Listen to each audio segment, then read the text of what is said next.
सर्वेस्पराचे मंदिर सगळ्यां परसून व्हरते देवाच्या दोंगरात सोडूया ताच्या मंदिरांत चोमुया देवाच्या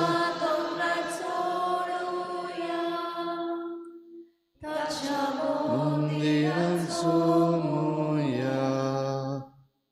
सगळ्यांक तुमकां देव बरो दिसत्यो. मागीर मोगाचो येवकार तुमकां आयचे मिसाचे भेटेन. आयज आमी लूड सायबिणीची परब मनयता. कितें भाशेन वर्ल्ड डे ऑफ सीख सगळ्या पिडेस्तां पासत भेटिल्लो आयज हो दीस. आयची मिसाची भेट आमी भेटयता देवाक दिन वाचून ऑस्टीन मेंडिस हाच्या जल्माच्या दिसाक देवान ताचेर आशिर्वाद घालूंक आमी मागुया. तशेंच आमी मागुया आग्नेलो मास्करनस जो ICUआन आसा आपणा पासत आयज मागूंक लायता पेकोवणेचो हात देवान ताका लावूंक ताचे पासत मागुया. आनी ह्यार सगळीं जीं कोण बरीं नात दुयेंत आसात तांकां पेकोवणेचो हात लाय म्हूण आयज जेन्ना वर्ल्ड डे ऑफ सीख मनयतात तेन्ना तांचे पासत आमी लूड सायबिणीचे मजतीन मागुया. तशेंच आमचो आख्खो सिस्टम एके भाशेन आतां दुयेंत पडलेलो आसा. द सिस्टम इज सीख. आनी ह्या पासत जें सगळें कुफुजांव आमच्या संवसारांत जाता जावं आर्थीक परिस्थिती इकॉनॉमिक्स आमची आयज सीख जाल्ली आसा. आयज आमचे कल्चर्स आसात ते सीख जाल्ले आसात. आयज आमचे पॉलिटिक्स सीख जाल्लें आसा. जाल्यार ह्या सगळ्या पासत हे सिस्टम्स आसात तांचे पासत आमी मागुया देवा लागीं हे सगळ्या पिडेंतलीं तांकां बरीं कर आनीक आमकां लोकांक बरे भाशेन परजेक बरे भाशेन जिवंक ह्यो सगळ्यो सवलती आनी बरेपण फावो कर म्हूण आमी मागुया. आमचे सेव मादेई सेव गोवा ही कॅम्पेन जी चालू आसा मागुया आमच्या गोंयचे पासत हो जो वावर चल्लेलो आसा सगळ्यांनी ताका पाठिंबो दिवंक आनीक तातूंतल्यान बरेपण आमच्या राज्याक येवंक आमी मागुया. बापाचे आनी पुताचे आनी पवित्र आत्म्याचे नांवी आमच्या सोम्या जेजू क्रिस्ताची कृपा बापाचो मोग आनी पवित्र आत्म्याचो एकवट तुमचे सवे आसूं. क्रिस्ता भाव भयणीनो देवान आमकां सगळ्यांक मोगान रचल्यांत आनी आमी खुशाल जावचे पासत आमकां सगळ्यो सवलती ज्यो आसात त्यो देवान दिल्यात. तरी आसतना आमी दुयेंसाक सांपडलेलीं आसा कित्याक आमी पातक केलां.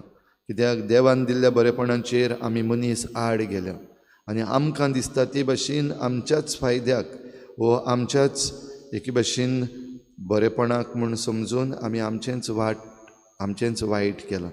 असल्या चुकीचें देवा लागीं बोगसणें मागुया. हांव पातकी सुरपदवेदार देवा तुमकां भाव भयणीनो म्हजो गुन्यांव हांव चारून सांगता मनान चिंतून तोंडान सारून वायटा धरून बरें सोडून हांवें जायतीं पातकां केल्यान हो म्हजो अपराध बोड अपराध ह्या पासत बागेवन सदांच सांकवार मरे सगळ्या देवतांक आनी भोगतांक आनी तुमकां भाव भयणीनो म्हजे खातीर आमच्या सर्वेस्पर देवा लागीं विनंती करात म्हूण प्रार्थून मागता. सुरपदवेदार देव आमची काकूत करूं आमची पातकां बोगसून आमकां सासणाच्या जिविताक पावोवूं.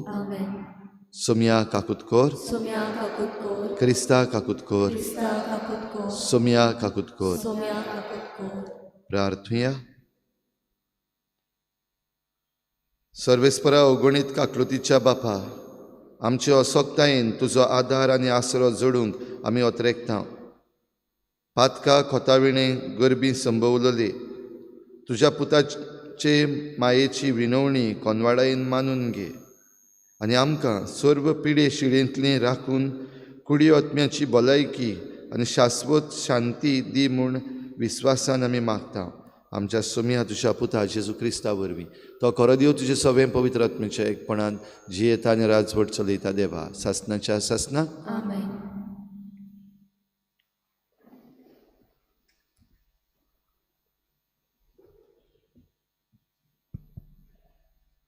उत्पत्तीच्या पुस्तका वेलें वाचप. सर्वेस्परा देवान आदावाक उलो करून विचारलें, तूं खंय आसाय? ताणें जबाब दिलो, तुज्या पावलांचो आवाज हांवें पोरसांत आयकलो आनी हांव विंगलो आसा म्हूण भिवन लिपलो. देवान विचारलें, तूं विंगलो आसाय म्हूण तुका कोणें सांगलां तर? हांवें आडवारलोल्या रुखाचें फळ तुवें खेलें कितें? आदावान जबाब दिलो, तुवें म्हज्या सांगाताक बायल दिलोली, तिणें त्या रुखाचें फळ म्हाका दिलें आनी हांवें तें खेलें. तेन्ना सर्वेस्परा देवान बायलेक विचारलें, तुवें कितें म्हूण केलें? बायलेन जबाब दिलो, सोरपान म्हाका ताळणी हाडली देखून हांवें तें केलें. तेन्ना सर्वेस्परा देवान सोरपाक म्हणलें, हें तुवें केलें देखून सगल्या गोरवाशी जनावरां आनी रानवट जनावरां मदें तुजेर शिराप पडूं. सगल्या तुज्या जिवितांत तुज्या पोटार तूं चलतलोय आनी धूळ खातलोय. तुजे आनी बायले मदें आनी तुजे सोस्ती आनी तिचे सोस्ती मदें दुस्मानकाय घालतलो. ती तुजें मस्तक माडयतली आनी तूं तिचे खोंटेक चापतलोय. मागीर बायलेक म्हणलें, तुजे बालोंतेराचे कोश्ट हांव खूब वाडयतलों आनी कोश्टा दुखींनी तूं भुरग्यांक जल्म दितली आनी तुजे वोंडोवण्यो तुका दादल्या वाटेन ओडटली आनी तो तुजे वयर अधिकार चलयतलो. उपरांत दादल्याक म्हणलें, आनी हांवें आडवारलोल्या रुखाचें फळ तुवें खेलें देखून तुका लागून जमनीचेर शिराप पडूं. सगल्या तुज्या जिवितांत कोश्टांनी जमीन कामायेस करूं तुजें पोट भरतलोय. ती जमीन तुका कांटे खुटे आनी कुंसां उत्पन्न करतली आनी शेतांतलें तोंड तूं खातलोय. आनी तूं जमनीन परत वचचो पर्यंत तुज्या कपालाचो घाम वारोवन तुजो दिसपट्टो गिरास जोडटलोय, कित्याक तेच जमनींतलो तुका काडलोलो. तूं धूळ आनीक परत तुजी धूळ जातली. दादल्यान आपले बायलेक जीव अशें नांव दवरलें, कित्याक ती सगल्या जिव्यांची आवय. सर्वेस्परा देवान दादल्याक आनी ताचे बायलेक चामड्याची आंगोसरां केलीं आनी ती ताणें घाली.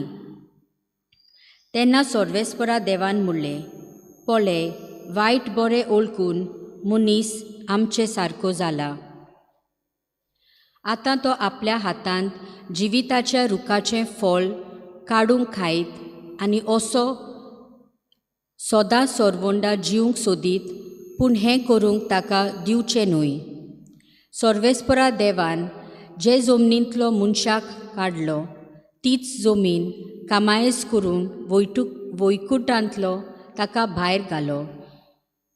मनशाक असो भायर घालतोच जिविताच्या रुखाशी तो वचना जावंक उज्याचे तलवार हातांनी घेवन वैकुंठाचे उदेंतीक केरोबींक दवरले. देवाचें उतर हें, देवाचे मोड उपकार. आमचो जबाब, सर्वेस्परा पिनकेचे पिनकेक तूंच आमचो आसरो.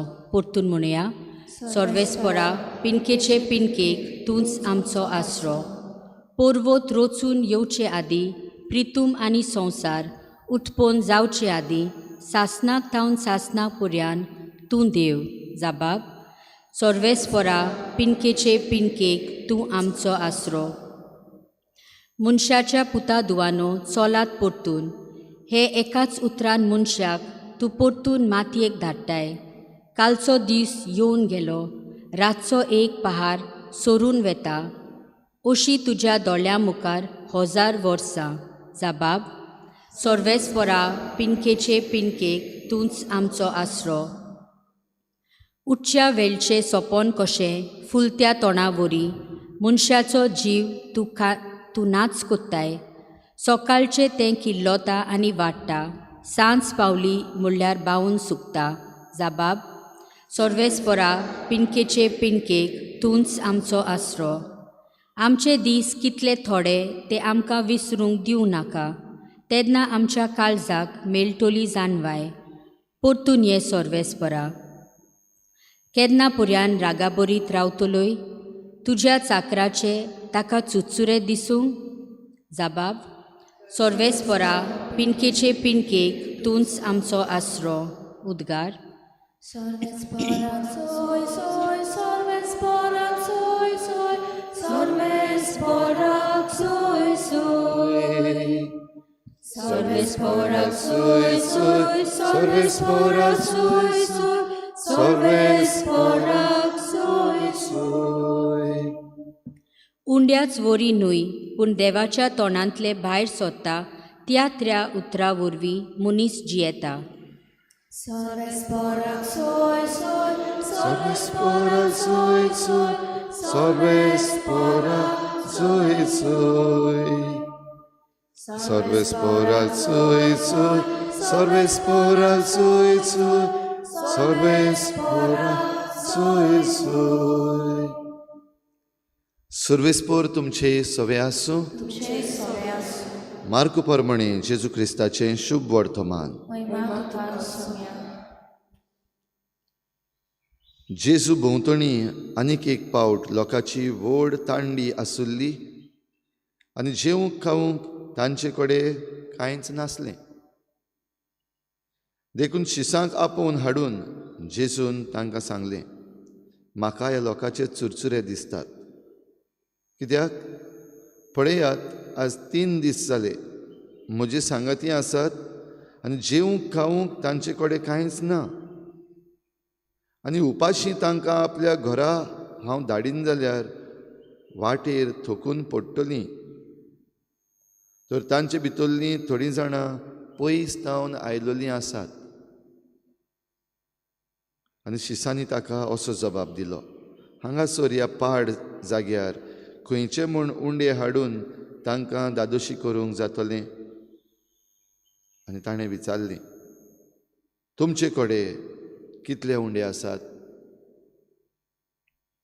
ताणें सांगलें, 7. ताणें लोकांक धर्नीर बसूंक लायलें आनी 7 उंडे घेवन आनी बापाक दिनवासून ताणें ते मोडले आनी वांटूंक शिसा कडेन दिले आनी तांणी ते लोकांक वांटले. थोड्यो धाकटुल्यो मासळ्योय तांचे कडेन आसल्यो. तांचेरूय आशिर्वाद घालून त्यो वांटूंक लायल्यो. आनी लोक जेवलो आनी दादोशी जालो. आनी उरलेल्या कुडक्यांनी 7 करोण भरून काडले. जेवलेलो लोक सुमार 4,000 आसलो.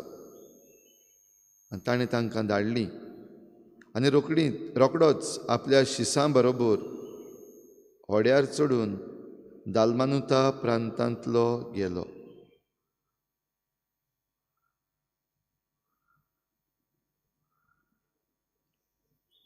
जेजू क्रिस्ताचें शुभ वर्तमान हे.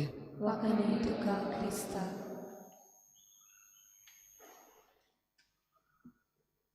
World day of seek. आयज सगळ्या दुयेंतां पासत भेटयिल्लो आख्ख्या संवसाराक हो दीस भाव भयणीनो. जाल्यार आमी सुरवातेक म्हणला ते भशेन आमचें दुयेंस जें आसा तें वेगवेगळे तरेचें आसा. न्हीच फकत कुडीचें दुयेंस आमचें सदांचेंच. आनी त्या पासत हॉस्पिटलां आसात, दोतोर आसात, वखद आसा. आनी ह्या वखदाचो, ह्या दोतोरांचो आनी ह्या हॉस्पिटलांचो आमी उपयोग करता जितले पावटी आमी बरीं ना जाता. म्हणजे आमची कूड जेन्ना दुयेंत पडटा. हेंच दुयेंस केन्नाय आमकां तकलेचें जावपाक शकता. मेंटल इलनस म्हणटात. जंय देवान दिल्ली शक्ती आमकां आसा चिंतपाची आनीक आमचे निर्णय घेवपाची, ती कमी जाता. सारकें चिंतूंक जायना, वस्तू समजनात. आनी निर्णय जे घेतात ते कसले घेतले ते खबर आसना. आनी असल्या संदर्भांत जायते पावटी आमी कितेंय वायट करपाक पावता, आमकांच वा दुसऱ्यांक. हे दुयेंस जावपाक जाता आमच्या काळजाचें दुयेंस. काळजाचें दुयेंस म्हणल्यार आमची भावनां जीं आसात तीं. आमकां कोणें तरी कितें म्हणलेलें, आमकां कोणें तरी कितें वायट केल्लें जाल्यार हे व्हडले घाय आमच्या काळजाक पडलेले आसात, ते बरेंच जायना. कितलो तेंप पासून आमी धरून रावता, राग धरून रावता, विंगास काडटा, आमकांच आमच्यान बोगसूंक जायना, दुसऱ्यांकूय जाणीं आमचेर वायट केलां तांकां आमच्यान बोगसूंक जायना. आनी ह्या पासत ही खुशालकाय जी आमकां मेळपाक जाय आसली, जे खुशालकायेक लागून देवान आमकां रचल्यान, तीच खुशालकाय आमकां मेळपाची उरता. भाव भयणीनो, हें सगळें दुयेंस जें आसा तें आमी देवाच्या हातान घालता आनी तें बरें करपाक जितलेय प्रयत्न आसात ते आमी करता. जाल्यार आनीक मातशें मुखार वचत जाल्यार आयज फकत आमी जोण एकलो न्हू, इंडिविज्युअल्स कशें न्हू, पूण आयज आमचो आख्खो सिस्टम एके भाशेन दुयेंत जाल्लो आसा. आनी आमी पळयता कित्याक आमचो सिस्टम जेन्ना आयज दुयेंत जाल्लो आसा, ह्या आख्ख्या सिस्टमाक लागतलीं सगळीं, जावं तीं पोरजां जावं ते राजा, सगल्यांक आयज सुसेग पिड्ड्यार जाल्लो आसा. दिसाच्या दिसाक आमचो लोक आयज रस्त्यार येता. कित्याक जे कोण आमचे बरेपणा पासत वावरूंक जाय आसले आनी आमकां हें बरेपण दिवंक जाय आसले, तेच आयज बरेपणाच्या नांवान आमकां आनिकूय वायट हाडटा. आयज डिवेलपमेंट जो म्हणलेलो आसा, तेंच एक व्हडली पिडा जाल्ली आसा. डिवेलपमेंट, उदारगत म्हणटा ती आमकां मनशांक वयर सरपाक, आमकां मनशांक बरेपण मेळपाक. हाचे पयल्या वाचपान आमी आयकता, हो सगलो वावर करचो पडलो, हे कश्ट करचे पडले मनशाच्या पातकाक लागून. जी आज्ञा देवान दिल्ली ती आज्ञा मोडली, आनी ती आज्ञा मोडल्या उपरांत हाच्या पयल्या वाचपान आमी आयकलां कशे भाशेन सरपाक, तशेंच बायलेक, तशेंच दादल्याक एक शिराप कसो पडलो. आनी हो शिराप म्हणल्यार भोव करून आतां मनशांक आमकां, आमी जो वावर करता, आमचो घाम वारोवता, हें पयलीं पातक जरी तर नासलें जाल्यार घडयेक आमकां करचें पडचें नासलें. देव आमकां सगळें बरेपण फावो करता आनी आमी चुकता तेन्ना पासून हें बरेपण आमकां फावो करता. जेन्ना मनशाचेर विंगडेपण आयलें, पातकाक लागून तांकां समजलें आमी विंगडी आसा, तेन्ना पयलो टेलर देव जाता. आदामान शिवूंक ना वा एवेन शिवूंक ना, पूण देव आपूण खूद तांकां हें शिवून आपली कूड धांपूंक, विंगडेपण धांपूंक तांकां फावो करता, पयलो टेलर. भाव भयणीनो, देव आमचे सवें सदांच उदार. जाल्यार आमकां ह्या पातकांतलीं आनी आमकां ह्या दुयेंसांतलीं, पातकाक लागून जें दुयेंस आमकां येलां, तातूंतलीं आमकां निवारूंक देव आपुणूच उपाय काडटा आमचे पासत. कित्याक आमच्या देवाक आमचें पडलेलें आसा. जायते पावटी हें जें बरेपण आमचे पासत देव करता तें आमकां रोखडेंच पावना, डिले जाता, जायच नाशें दिसता. थोडी पावटी रोखडेंच जाता, आमी खुशाल जाता, देवाक आर्गां दिता. आनी थोडी पावटी जेन्ना जायच नाशें दिसता, लांब जाता, तेन्ना आमी देवाचेर शिणूय करता. तर भाव भयणीनो, मनशाक बरेपण दिवचे पासत देवान जें घडोवन हाडलां तें करून आमी आमचो घाम वारयता आनी आमची उदारगत करपाक सोदता. आनी उदारगत करपाक आमी वेगवेगळे सिस्टम घडोवन हाडलेले आसात. आनी हे जे वेगवेगळे सिस्टम घडोवन हाडलेले आसात, ते कित्याक आयज आमकां हे दुयेंसाक पावयतात? कित्याक आमची खरी उदारगत जायना? कित्याक आमी खुशाल व दादूस जावपाक पावना?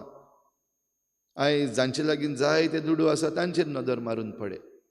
ह्या दिसांनी आमकां आमच्या भारतान आसा अदानी, खंय आसलो आनी आयज खंय पावला आनी खंय पावतलो.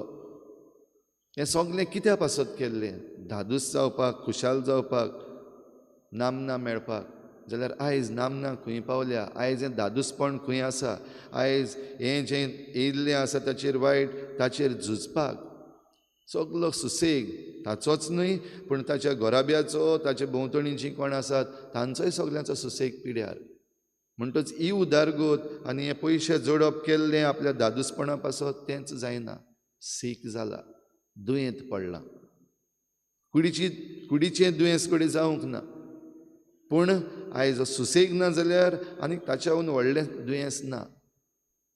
असलेंच दुयेंस आयज आमचो वेगवेगळे तरेचे सिस्टम चलयतले. आयज आमच्या पार्लमेंटाक पळयात कितें जाल्लें आसा. बरे भाशेन एक भासाभास करून आमच्या देशा पासत कितें एक बरें हाडटलें येना. एकलो उलयता म्हणल्यार दुसरो फाटल्यान बोवाळ मारता. मुद्दम आमचे ह्या दिसांनी जेन्ना पार्लमेंट चालू आसा आयकात, लोकसभा लायव्ह म्हूण आसता, तांकां उलोवपाची देख ना दिसता. कोणूय उलयता तो देशाच्या बरेपणा पासत उलयता असो दिसोच ना.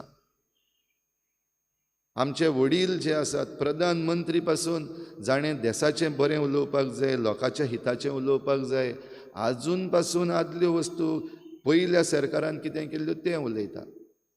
पार्लमेंटान ज्यो स्पिचीस चलतात ह्या दिसांनी सगल्यो सीक जाल्ल्यो आसात, दुयेंत पडलेल्यो स्पिचीस जाल्ल्यो आसात, फकत एकामेकाक खाला उडोवपाक आनी फकत आपणाचे जे चुकी आसात त्यो लिपोवपाक, जे भाशेन आदां इवेन केल्लें. खंय आसाय तूं? कित्याक लिपलाय? तुज्या पावलांचो आवाज हांवें आयकलो आनी हांव भियेलो आनी हांव लिपलां. कित्याक लिपला? विंगडो आसा म्हूण कोणें सांगलें तुका? जें कितें आपणेंच केलां, जी चूक केल्या ती चूक नियाळून आपण विंगडो आसा म्हूण जाणा. पूण हें विंगडेपण पयस करपाक देवा लागीं ताणें मागूंक ना, म्हजें विंगडेपण पयस कर.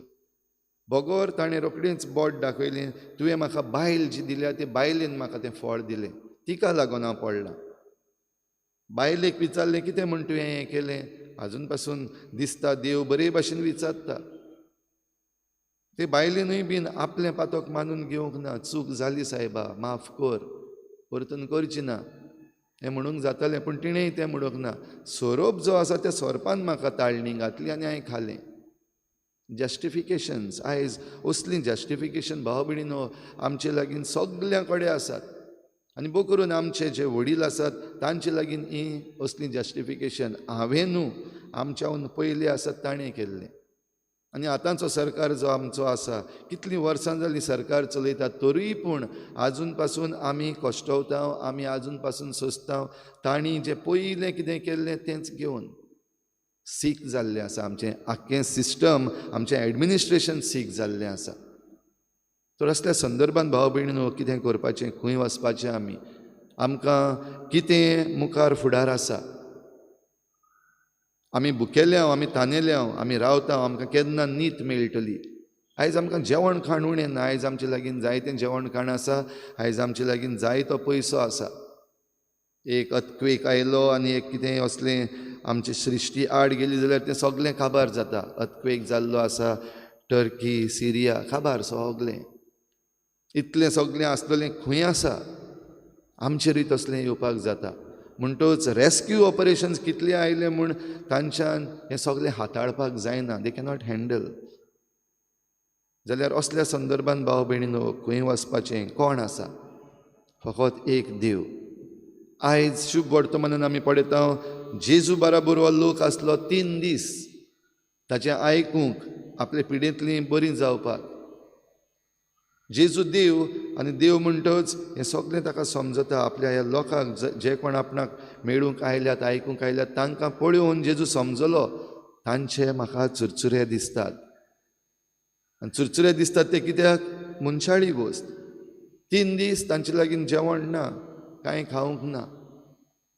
आनी जरी तर अशेंच गेले जाल्यार कितें जातलें तेंय जेजू म्हणटा. वाटेर ते घुंवळेन पडपाक शकतात, वाटेर तांचो जीव वचपाक शकता. आनी ह्या पासत जें कितें तुमचे लागीं आसा, 7 उंडे आनी कांय इल्ल्योश्यो धाकटुल्यो मासळ्यो, त्योच घेवन जेजून तांच्या कुडीक हो जीव दिवपाक, तांचें जिवीत सांबाळपाक ही मिलाग्र केली. परतून पयलीं 5,000 लोकांक म्हणलेलें, आतां आनीक एक पावटी 4,000 लोकांक. पयलीं एका भुरग्यान आपल्या लागीं कितें आसलें तें दिल्लें, आतां शिसां लागीं जे 7 उंडे आसात तेच दिले. आनी तातूंतल्यान ताणें तांकां हे उंडे वाडोवन आनी ह्यो मासळ्यो वाडोवन सगल्यांक दिले. मिलाग्री जाता थंयसर आमी सगळीं धांवपाक आमकां बरें दिसतलें. आनी असलें कोणूय करता म्हण जाल्यार आमी रोखडींच धांवतले, मेळटा आमकां थिंगा. आनी हेच आशेक लागून भाव भयणीनो आयज आमकां सुसेग ना. कित्याक आमची आशा वाडलेली आसा. आमकां आनीक जाय, आमकां कितें फुकट मेळटा तें जाय, आमकां वावर करपाक नाका. आनी हाका लागून आयज आमची भलायकी बिगडत आसा. आयज आमचे सिस्टम्स जे आसात ते बिगडत आसात. तर ज्या मेरेन आमी जेजूशी येना ते मेरेन आमकां हें बरेंपण मेळोंकूच शकना, आमकां इलाज मेळचोच ना. तर जेजूशी जरी तर आमी येवपाक तयार आसा जाल्यार हो इलाज आमकां जण एकल्याक खासकी इलाज जावं आमचे कुडीचो, मनाचो, काळजाचो आमकां हें बरेंपण फावो जातलें. आनी जरी तर आमी जण एकलो एक मनीस जरी तर आमी बरीं जाल्या जाल्यार आमचो सिस्टम जो आयचो आसा, जो आख्खोच बिगडलेलो आसा आनी दुयेंत जाल्लो आसा, तो बरो जातलो, ताका पेकोवणी मेळटली. आनी पेकोवणी मेळपाक आमी खालती जावपाक गरज, खालतीकायेन मागूंक गरज. हाचेर ताचेर घालीत जाल्यार तें केन्नाच जावचेंच ना, थंयच उरतले आमी. तर जण एकलो आमी आमची चूक ओळखून घेवन जे कितें बरे उपाय आसात ते बरे उपाय घेता तेन्ना हीं दुयेंसां जीं आमकां आयिल्लीं आसात तीं घडये एक फाराक नाच जावची ना, पूण इल्लीं इल्लीं ल्हव ल्हव करून तीं काबार जातलीं आनी आमकां हें बरेंपण आनी जें दादूसपण देव आमकां दिवंक सोदता तें आमकां मेळटलें. जेजून जेन्ना हे उंडे वाडयले आनी तांकां जेवण दिलें तेन्ना आपणा पासत न्हू, not out of ambition but out of compassion. चुरचुरे दिसले देखून आयज आमी जायतीं जाणां बरेंपण करता. आमचे वडील आसात ते बोकरून आमचे राजकीय वडील आसात जांच्या हातान आमचो आख्खो सिस्टम आसा, तेय जायतें बरेंपण करतात. पूण तें बरेंपण करता आसतना एक एम्बिशन आसा, वोट मारपाक जाय म्हाका, आमचो सरकार परतून येवपाक जाय, बांदून दवरलेलीं आसात आयज आमकां. आनी जायतीं जाणां आमी बांदून पडलेलीं आसा. तर भाव भयणीनो, आयज आमकां ही कृपा मागुया. जेन्ना मनीस आपणाक जाय ते भाशेन करता आनी आयकना तेन्ना देवान मागीर बडी मारची पडटा. आतां एक बडी आमचेर पडत आसा ही आमकां दिसती पडटा. तरी पूण सुदरतले काय आमी एक बडी आमचेर पडटा तेन्ना आमी रावतले काय ती आमचेर पडो पासून, म्हजेर पडो पासून हांव रावतलो काय दुसऱ्यांचेर पडलेली आसा ती आमकां दिसती पडटा, ह्या पासत आतां तरी आमी सुदरतले. तर ही कृपा भाव भयणीनो आनी जाणवाय आमकां जण एकल्याक, आमच्या वडिलांक, आमचे सिस्टम आसात तांकां आनी हें सगळें चलयतात तांकां मागुया. ही जाणवाय आमकां दी, ओळखून घेवंक आमी चूक केल्या आनी आमी चूक केल्या ती मानून घेवन आमी बरेंपण हाडपाक देव आमकां बोगसणें दिता आनी बोगसण्या बरोबर उपाय बीन दिता. तर हे उपाय घेवन, हे बोगसणें घेवन जिवीत जोडचे पासत आमी ही मिसाची भेट भेटोवया.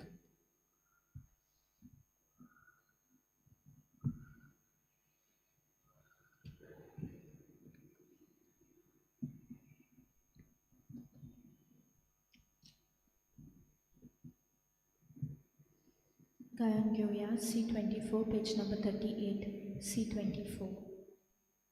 मागेचे भांगार करून शोकताय तूं एका सुत्रांत. तुझ्या उदारपणांत आमकां मागती तुळाचे जिणे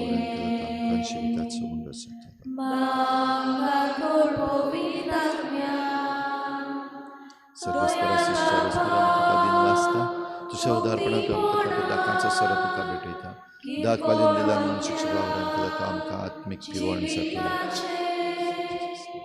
तुका भोगता आमचे वरदान, तुका भोगता आमचे वरदान.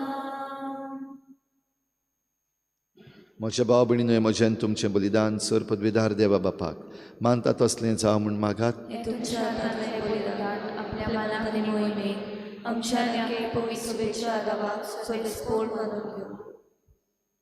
देवा आमच्या मोगाळ बापा, तुज्या एकल्याच पुताचे आवयचो भक्तीन उगडास काडून आमी तुका हें बलिदान भेटयता.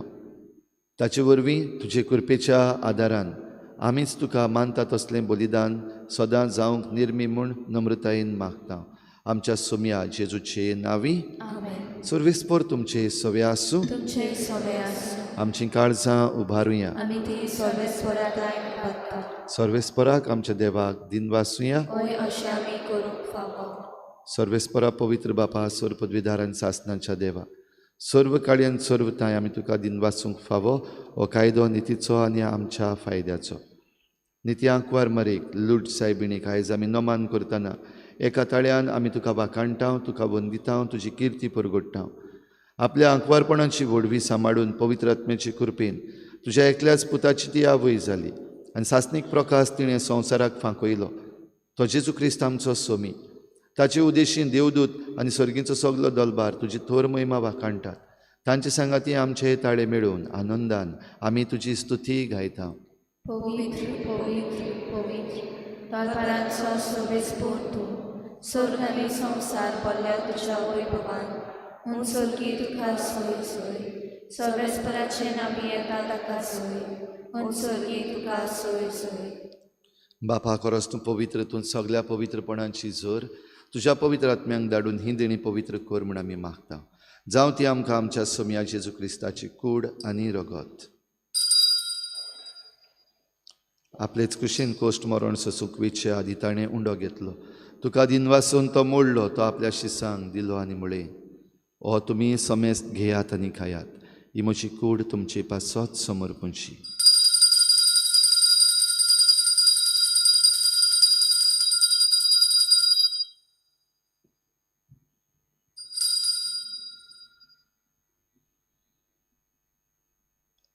तेच परी जेवण जातच ताणें काल्स घेतली, तुका नव्यान दिन वाचलो, ती आपल्या शिसांक दिली आनी म्हळें, तुमी समेस्त घेयात आनी हातलें पियेयात, ही म्हज्या रोगताची काल्स, नव्या आनी सासणीक कराराचें हें रगत. पातकांचें बोगसणें मेळच्या तुमचे पासत आनी समेस्त मनशां पासत तें वारवतलें. हें म्हज्या उगडासाक करात.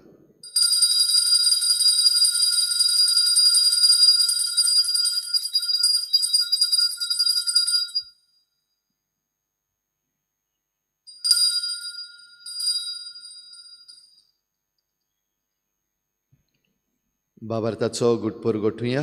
तुज्या खुर्सा आनी पुनर्जीवनपणा वरवीं तुवें आमकां सोडून सोम्या संवसाराच्या सुवादाराक आमची सोडवण कर.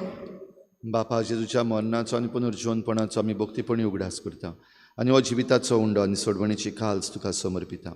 तुजे मुखार येवंक आनी तुजी सेवा करूंक आमकां फावो केलें देखून आमी तुका दिन वाचता. आनी जेजूची कूड आनी रगत शेवतले आमा समेस्तांक पवित्र आत्म्या वरवीं एकठांय कर म्हूण आमी नम्रतायेन मागता. सर्वेस्परा आके प्रितुमेचेर विस्तारलेले तुजे पवित्र सभेचो उगडास कर आनी फ्रांसीस आमच्या बाग्योन बापा, फिलीप नेरी आमच्या गवळी बापा आनी सगळे याज्ञिकी वर्ग बरोबर तिका प्रिती मोगांत वाडय. पुनर्जीवनपणाचो बरवस धरून मेल्यांत त्या सगळ्या आमच्या बाबा भयणांची काकूत कर. तांकां तुजे इश्टागोतीन मेल्ल्या समेस्तांक तुजें परजडीत मुखार मोळ पळोवंक फावो कर. आमा समेस्तांची बरी भलायकी सत्तल्यांची, दुयेंसांतली पेकोवणी सत्तल्यांची दया कर म्हूण आमी मागता. आंकवार मरे देवाची माये सांगाती तुज्या पोती बाग्योन जुजे, बाग्योन धर्मदता, बाग्योन जुजे वाज आनी बाग्योन फ्रांसीस शावियर आनी सर्व काडी तुका मानवल्यान त्या सगळ्या भक्तां बरोबर सासणेच्या सुखांत आमकां वांटो दी. तांचे सांगाता तुजी महिमा गावंक आमकां फावो कर. जेजू क्रिस्ता तुज्या पुता वरवीं. त्याच जेजू वरवीं, त्याच जेजू सांगाता, त्याच जेजू थंय पवित्र आत्म्याचे एकपणान सर पदवीदार बापा, सर्वंदन आनी वैभव तुका सासणाच्या सासना आमेन. आमकां पेकोवणी दिवंक, आमकां भलायकी दिवंक आनी आमकां बरें पसण आनी तातूंतल्यान दादूसपण दिवंक देव आवंडेता. तर हें सगळें बरेंपण आमी घेवंक जेजून शिकयल्लें प्रार्थन बापाक उबारुया. आमचे बापा सर्गीच्या तुजें नांव पवित्र जावं, तुजें राज आमकां येवं, तुजी कशी स्वर्गार जाता तशी संवसारांत जावं. आमचो दिसपट्टो गिराज आमकां दी आनी आमी आमचे चुकल्यांक बक्षिता तशी आमची पातकां बोगोस आनी आमकां ताळणेंत पडूंक दिवं नाका, पूण वायटांतली आमकां निवार. सर्वेस्परासोर वायटांतली आमकां निवार. दया करून ह्या जिवितांत सवस्काय आमकां दी. सर्गीच्या सुखाक आनी आमच्या सोडवणारा जेजू क्रिस्ताच्या येण्याक आमी बरभाशेन वतरेकता. तर आमकां तुजे उदार काकलुतीन सर्व पातकांतली सुटय आनी सर्व आकांतांतली वाठाय. सोम्या जेजू क्रिस्ता तुवें तुज्या धर्मदतांक म्हळें, तुमकां शांती दवरता, म्हजी शांती तुमकां दिता. आमच्या पातकांचेर न्हय पूण तुजे पवित्र सभेच्या बाबार्ताचेर दिश्ट घाल आनी तुजे कुशी परमणी तिका शांती दी आनी तूंच तिका एकवटान सांबाळ. जो जियेतान राजवट चलयताय सासणाच्या सासनाक सोम्याची शांती सदां घाल. तुमचे सवे आसूं. एकामेकाक मोगान शांती दिवया.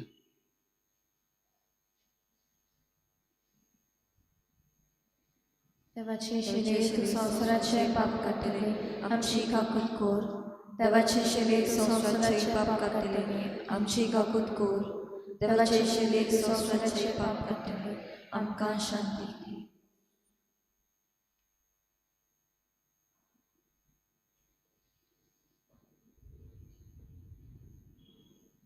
ही देवाची शेळी संवसाराचें पाप काडटा ती. शेळीच्या जेवणाक आपयल्यान ती आमी सगळीं सुभागी. सुन्यांतले म्हजे भितरचे म्हाका फावना पूण तुज्या एकाच उतरान म्हाका भलायकी मेळटली.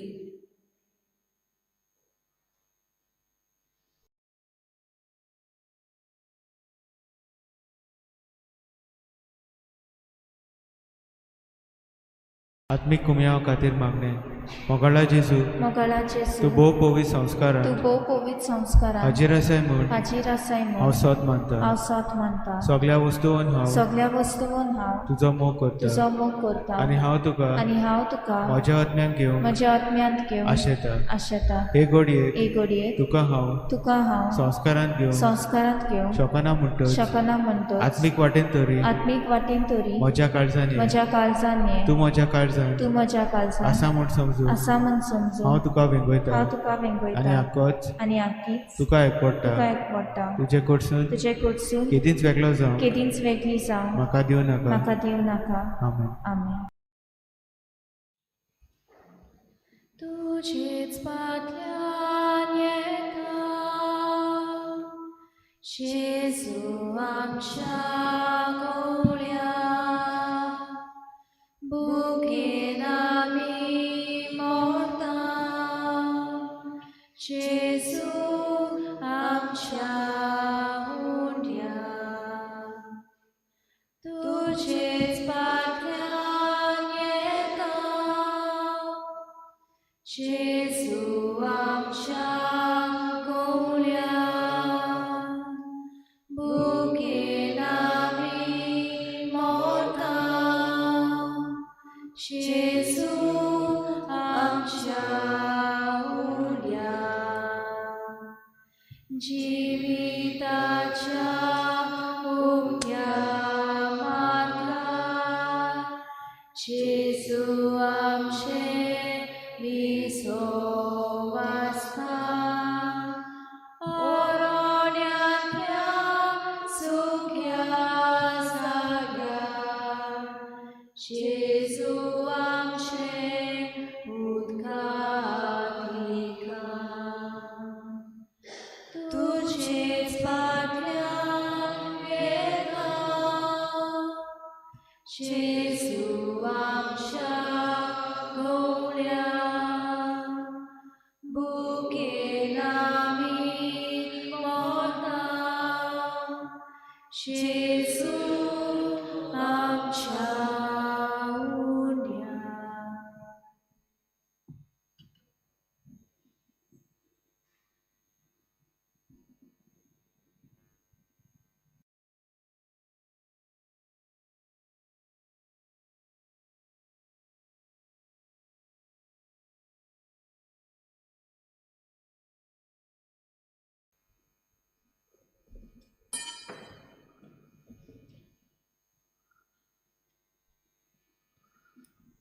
प्रार्थुया.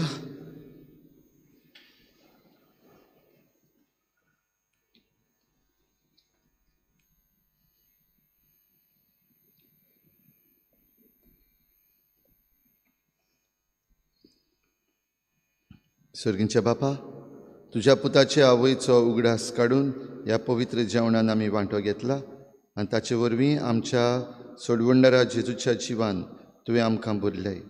आंकवार मरेची देख घेवन आनी तिच्या आदारान त्याच जिवान दिसान दीस अदीक भरोन आमचें जिवीत तुवें सोडयलेल्या भुरग्यांचें मोगाचें जिवीत जावं.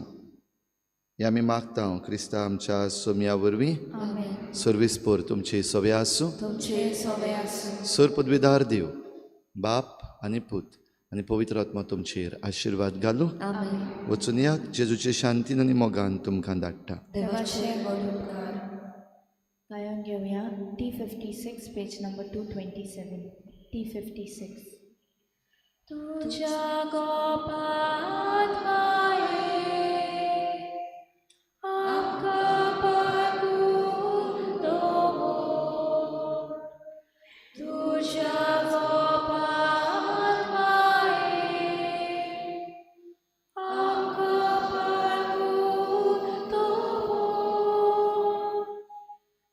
भुरगीं थोरलींसाठी सगळो विस्वास दवरून एका ताळ्यान माये उलो मारतात प्रार्थू तुझ्या